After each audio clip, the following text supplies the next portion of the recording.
Para kekasih, saya ingin mengajak semua saudara untuk memperhatikan, jangan goyah agar tidak ada yang mustahil. Jadi kalau saya goyang iman saya, pendirian saya, penyerahan diri saya, totalitas saya kepada Tuhan saya goyang, maka kemustahilan terjadi pada saya. Tetapi kalau saudara tidak goyah, maka tidak ada yang mustahil bagi saudara. Mari kita akan baca. Saya tidak boleh goyah agar tidak ada yang mustahil. Beri tepuk tangan bagi dia, haleluya.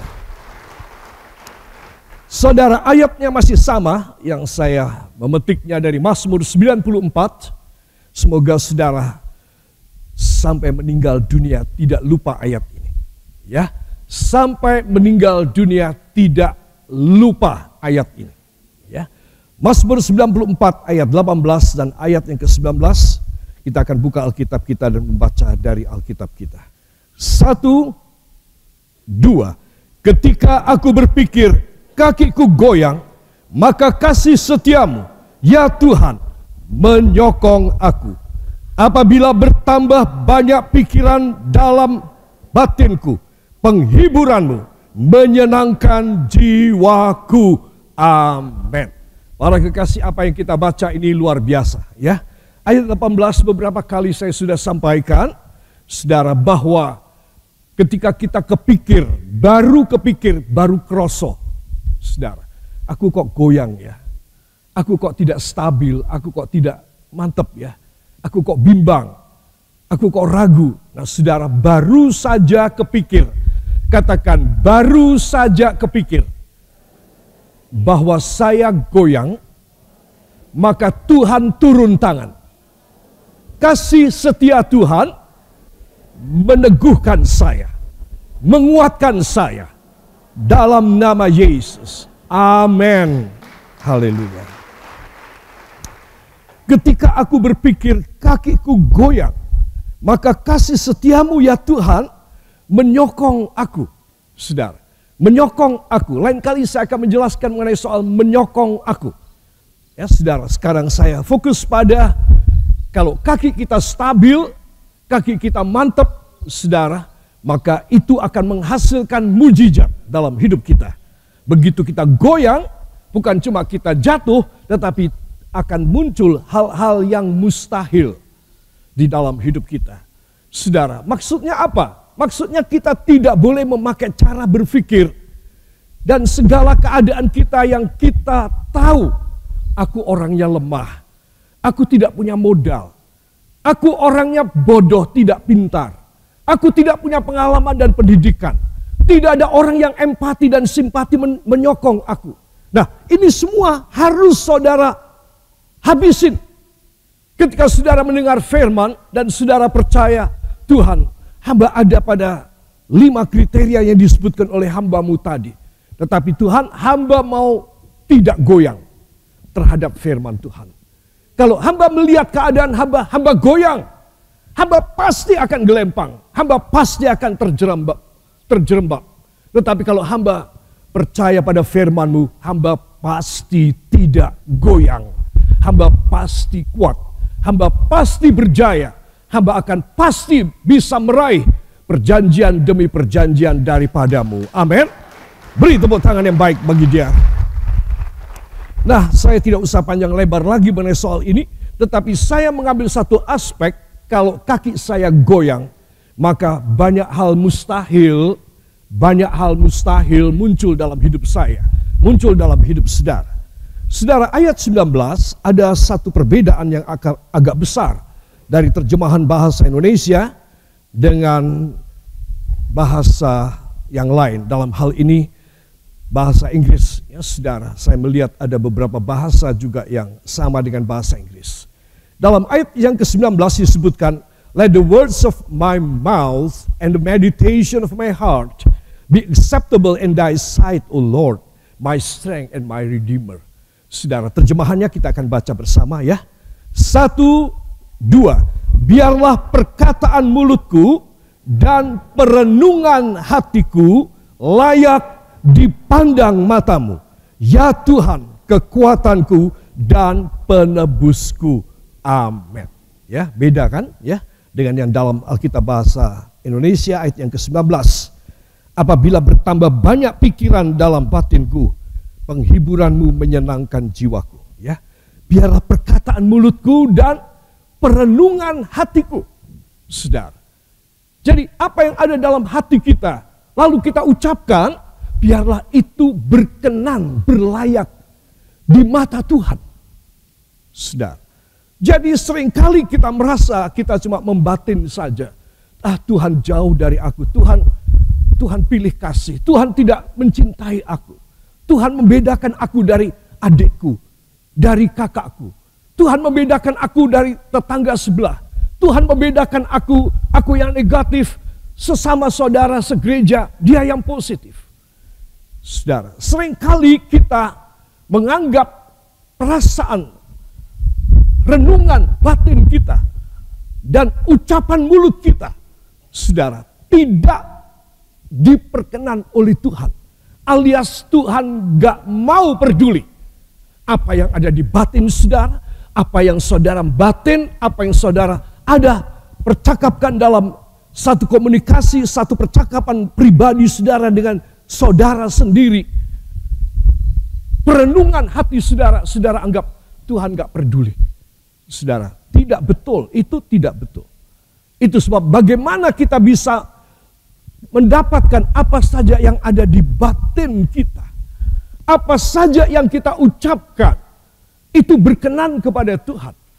Ayat 18 memberitahu, bila kita tidak goyang. Bila saudara tidak goyah, saudara, semua keadaan yang goyah akan berbahaya dan riskan sekali.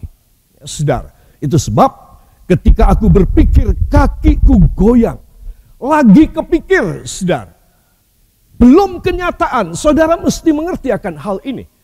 Saudara, itu sebab di dalam bahasa Jawa, kitab Jabur, bab kaping 9 sekawan, ayatipun 18, mari kita akan baca. 1, 2. Nalika tuwuh gagasan kawula, aku arep tiba, sih kasetian paduka, duh Gusti, lajeng nyanggi kawula.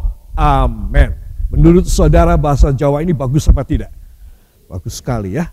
Nalika tuwuh gagasan kawula. Nalika tuwuh gagasan, baru muncul gagasan, kepikiran aku ini. Apa kepikirannya? Aku arep tiba. Aku mau jatuh. Aku kok goyang sekali.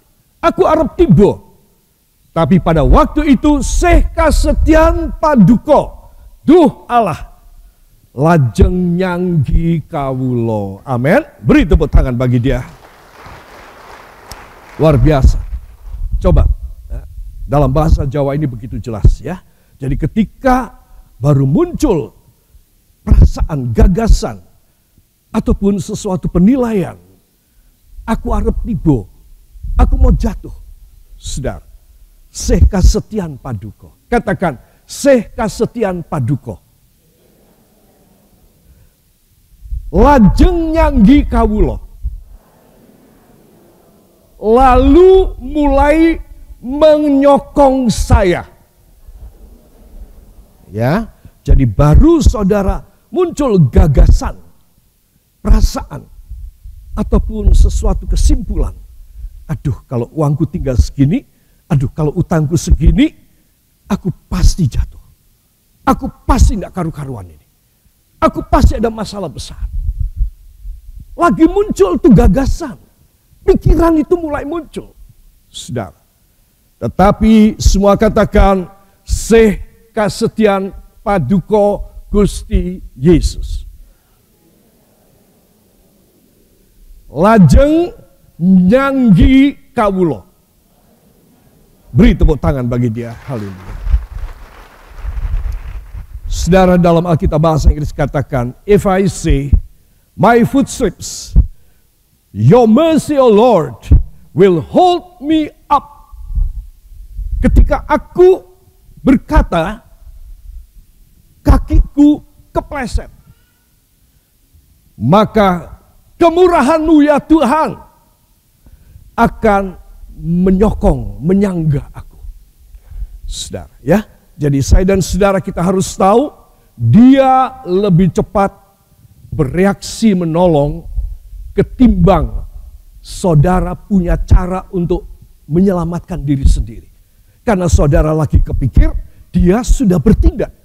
Katakan, ketika saya lagi kepikir, Tuhan Yesus langsung bertindak. Ayo ulangi. Ketika saya lagi kepikir hal yang negatif, Tuhan Yesus langsung bertindak. Beri tepuk tangan bagi Dia. Haleluya. Jadi sekarang ada, mau apa tidak saudara pasrah kepada Dia, terserah sama saudara. Terserah sama saya. Dia menjamin itu sampai pada pikiran dan percakapan hati saudara, batin saudara. Dia bukan menjamin ketika Dia melihat saudara sudah jatuh, saudara sudah terkapar, saudara sudah dalam keadaan yang tidak karu-karuan, baru Dia ulurkan tangan. Tidak. Katakan tidak. Tetapi belum semua. Tetapi baru muncul gagasan, kesimpulan dalam hati saya, Tuhan sudah bertindak. Amin. Haleluya. Ya. Itu sebab para kekasih, ketika saudara dan saya, aduh Tuhan, kalau begini caranya belum sampai sebulan saya sudah tidak bisa makan, tidak bisa menghidupi keluarga. Ya. Naliko tuwuh gagasanku. Aku arep tiba. Aku arep iso melarat. Arep iso, boleh enggak? Enggak boleh ya. Aku iso melarat. Naliko tuwuh gagasan, baru saja muncul. Kalau gini caranya, aku bisa bangkrut deh. Kita tidak bisa makan, kita tidak bisa membayar uang sekolah, kita tidak bisa beli gas, kita tidak bisa membayar air dan lain sebagainya. Saudara, ketika itu Tuhan sudah langsung bertindak kepada saudara. Ya, saudara mesti tahu. Jadi ini sesuatu hal yang tidak ada manusia bisa melakukan. Orang tua saudara, suami saudara, istri saudara, anak saudara, tidak ada yang bisa bikin. Hanya Yesus yang bisa melakukan. Katakan, hanya Yesus yang bisa melakukan. Apa yang dalam kandungan hati saya, kekhawatiran yang belum terjadi, sudah ditangani oleh kasih setia Tuhan. Amin. Haleluya. Itu sebab para kekasih, saya ingin mengajak semua saudara untuk memperhatikan faktor-faktor dan dilematika kehidupan yang menggoncang kita. Yang bisa membuat kita goncang apa? Faktornya, dilematikanya apa? Faktor itu adalah unsur-unsur pendukung sesuatu bangunan, sesuatu kehidupan, itu faktor. Dilematika, kalau aku nanti begini jadinya jelek. Tapi kalau aku melakukan ini pun juga jelek. Ini dilema. Saudara mau pilih kanan atau kiri, maju atau mundur, atau berhenti, semua jelek. Itu dilema. Jadi faktor yang mendukung hidup saya dan semua yang nada-nadanya, ramalannya jelek, itu dilema. Saudara. Jadi baik yang bisa mendukung saya maupun yang jelek ini. Saudara, inilah faktor dan dilematika dari suatu kehidupan. Apa saja yang bisa membuat kita goncang, membuat kita tidak stabil, membuat kita menjadi grogi dalam hidup. Saudara, kita sudah tahu, cuma saya hanya menyarikan saja. Noda dosa. Orang berdosa tidak mantap jalannya. Orang berbuat dosa tidak tenang hidupnya. Itu pasti kata Alkitab. Dan kita mengaminkan dalam hati dan pikiran kita. Karena kita sering melakukan dan kita sering krosos sendiri. Orang dengan noda dosa tidak mungkin bisa stabil hidupnya. Goyang dia. Ragu dan bimbang. Khawatir. Ketakutan. Saudara, ini dilematika. Dia mau apalah, selalu akibatnya bakal jelek. Itu sebab Tuhan berkata, jangan sampai dosa melahirkan maut. Maut adalah neraka. Dan seorang yang berdosa, dia harus cepat datang kepada Tuhan Yesus Kristus untuk diampuni dosanya. Supaya dia lepas, supaya dia menjadi stabil dan kuat kembali. Kedua, prahara. Prahara ini dibikin oleh kita orang. Prahara itu tidak pernah muncul tiba-tiba. Prahara itu mempunyai sebab musabab. Mempunyai sebab musabab. Sehingga menghasilkan prahara dalam keluarga, dalam pribadi, dalam perusahaan, dalam masa depan hari tua kita. Saudara, jadi noda dosa, katakan noda dosa. Prahara, nasib jelek, adalah unsur-unsur yang dilematis, yang membuat saya goncang. Saudara, selain 3 hal, noda dosa, prahara, dan nasib jelek. Oh, saya belum menjelaskan nasib jelek. Nasib jelek ini membuat orang, saudara, sudah lemes lebih dulu.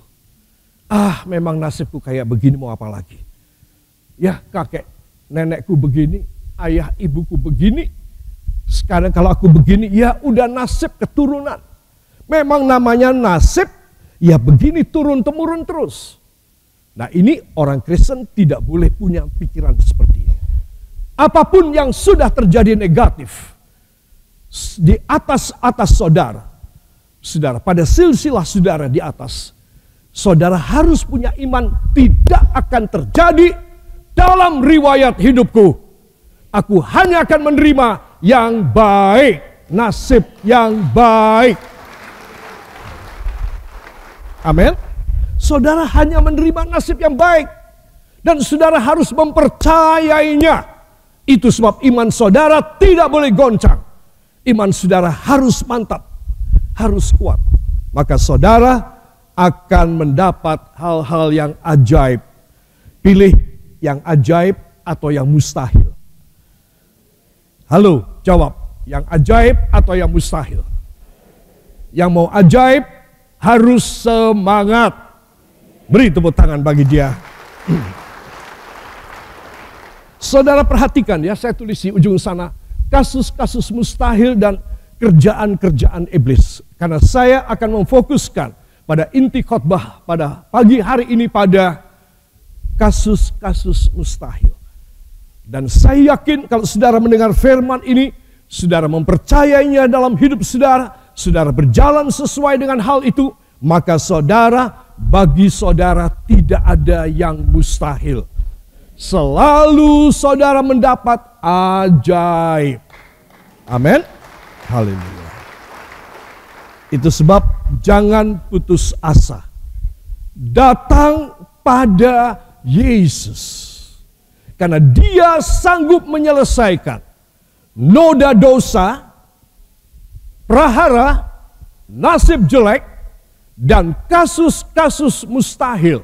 Dan pekerjaan-pekerjaan iblis. Dia sanggup. Dan dia akan memberi kepada saudara kemenangan yang dahsyat pagi hari ini. Ya, puji Tuhan. Para kekasih, kita mulai. Kemustahilan, katakan kemustahilan. Sudah biasa terjadi pada saya. Halo, bilang, sudah biasa terjadi pada saya. Tetapi melalui firman ini, saya harus mantap, tidak goyah. Mulai saat ini, Tuhan akan memberi kepada saya keajaiban, keajaiban, mengalahkan kemustahilan demi nama Yesus. Amin. Saudara, kemustahilan adalah 100% pekerjaan iblis. Harap dimengerti lebih dulu, saya memberitahu, semua kemustahilan adalah 100% pekerjaan iblis. Kecuali, katakan kecuali, atas kehendak Tuhan, maka permintaan saya tidak dikabulkan. Karena Tuhan mempunyai maksud lebih indah. Sehingga apa yang saya minta tidak dikabulkan. Bukan berarti itu mustahil. Tetapi itu adalah kehendak Allah. Amin. Jadi saudara mesti membedakan antara kemustahilan dan kehendak Allah. Saudara, contoh ketika almarhum Ibu Gembala sakit, saudara, dan dalam keadaan yang semakin serius, ribuan orang berdoa untuk kesembuhannya, saudara. Tetapi Tuhan menghendaki bukan sembuh, tetapi meninggal. Nah, jadi apa yang saya doakan, apa yang saudara-saudara doakan, dan begitu banyak orang mendoakan, tidak dikabulkan. Saudara, bukan berarti bahwa doa-doa kita semua hasilnya ya mustahil. Bukan. Tetapi kehendak Allah yang lebih indah, yaitu masuk di dalam kerajaan sorga, berhenti dari semua keberatannya, dari semua kesakitannya, dari semua pekerjaannya, sudah selesai. Jadi tidak dikasih sembuh, tetapi dibawa pulang ke rumah Bapa di sorga. Amin. Beri kemuliaan yang baik bagi Dia. Demikian juga dengan apa yang saudara doakan. Bedakan antara kemustahilan dan kehendak Allah. Wah, ini beda sekali. Saudara tidak boleh menganggap, Tuhan, Engkau tidak menjawab saya, berarti Engkau tidak berkuasa. Berarti Engkau tidak mencintai saya. Tidak boleh saudara mengatakan demikian. Saudara, tetapi karena apa? Karena Tuhan mempunyai rencana lebih indah. Sehingga apa yang kita minta tidak dikabulkan, namun akan diberi yang lebih baik. Amin. Ya, agungkan kepala ke samping saudara. Katakan, harap dipahami. Ya, jadi saya mohon supaya saudara bisa membedakan. Sebab kalau tidak, iblis membisikin saudara. Tuh lihat, Allahmu, juru selamatmu, Tuhan Yesusmu ternyata tidak bisa melakukan mujizat. Ternyata masih mustahil. Ternyata kamu tidak dapatkan. Nah, saudara, orang yang ragu dan bimbang pada kuasa Allah.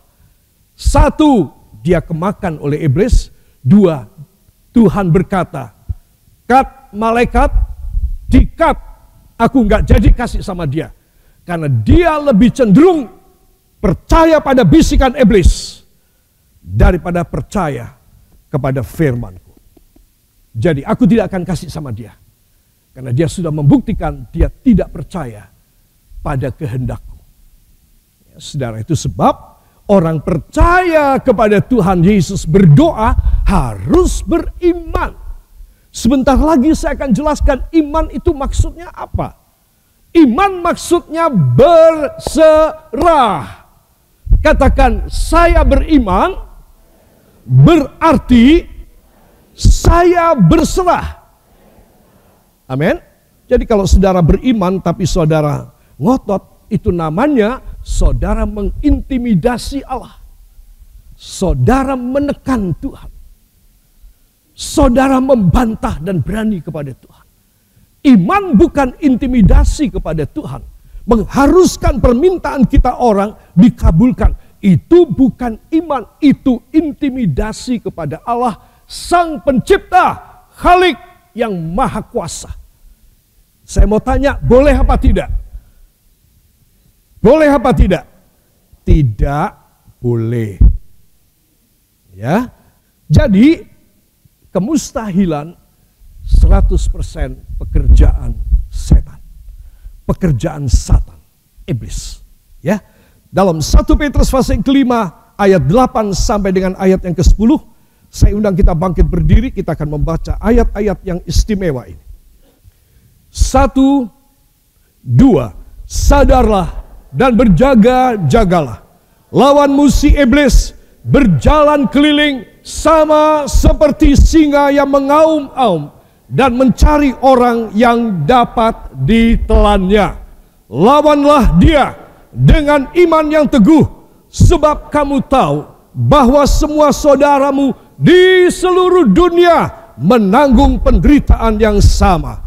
Dan Allah, sumber segala kasih karunia, yang telah memanggil kamu dalam Kristus kepada kemuliaannya yang kekal, akan melengkapi, meneguhkan, menguatkan, dan mengokohkan kamu sesudah kamu menderita seketika lamanya. Amin. Jadi saudara mesti tahu bahwa iman saudara itu menghasilkan di dalam diri saudara, dalam pikiran saudara, sesuatu yang ilahi. Sesuatu yang ilahi. Coba saudara bisa bayangkan ya. Apa maksudnya sesuatu yang ilahi? Adalah sesuatu yang saudara, dan Allah sumber segala kasih karunia akan melengkapi, meneguhkan, menguatkan, dan mengokohkan kamu setelah seketika lamanya. Setelah seketika lamanya kamu menderita. Menderita karena apa? Belum dijawab doanya. Terus orang yang belum dijawab doanya, saudara, di dalam pengertian paradigma Allah, ini anakku belum aku jawab doanya, dia seketika menderita lebih dulu. Saudara, tapi ketika anak Tuhan ini tidak mengerti rencana Allah, loh Tuhan kok belum dijawab doa saya, engkau jahat, engkau tidak adil, engkau pilih kasih, orang lain engkau tolong, aku tidak. Saudara mesti tahu isi hati Allah. Ketika kita belum dikabulkan doa kita, Tuhan tahu. Tuhan menilai kita sedang seketika lamanya menderita. Jadi, saudara mesti besar hati. Kalau aku belum dijawab, dan Tuhan tahu bahwa aku menderita seketika lamanya, aku plong hatinya. No problem, gak apa-apa. Karena Tuhan tahu bahwa aku sedang menderita seketika lamanya. Karena dia belum memberi kepadaku. Saudara, kenapa Tuhan belum memberi? Supaya kita menderita seketika, dan ketika kita seketika menderita tersebut, Tuhan menilai bagaimana respons kita kepadanya. Karena dia belum jawab. Banyak anak-anak Tuhan pada fase ini, pada tahap ini jatuh. Tidak lagi memuliakan Tuhan, tetapi menggerutu dan marah kepada Tuhan. Mengerti? Jadi kenapa Tuhan tidak kontan cash membayar dan cash menolong kita orang. Tetapi membiarkan seketika lamanya kita menderita dengan tidak dijawab doa kita. Karena Tuhan ingin mengetahui respons. Respons saya. Respons saudara. Ketika kita menderita seketika lamanya tersebut. Marahkah? Tidak terimakah? Mundurkah dan tidak setia lagi? Stop tidak kasih korbankah? Tidak mau lagi berdoa? Tidak mau lagi mendengar firman dan membaca Alkitabkah? Saudara, itu maksudnya Tuhan. Tetapi kalau saudara seketika menderita, Tuhan membiarkan. Lalu saudara memberikan respon positif. Tuhan, enggak apa-apa kalau belum waktunya, jangan diberi kepada hamba. Walaupun hamba sangat menderita. Sangat mengharap Tuhan. Tetapi kalau engkau mengatakan belum waktunya, hamba akan bertahan. Karena hamba percaya nanti engkau akan memberikan mujizat yang dahsyat dalam hidup hamba.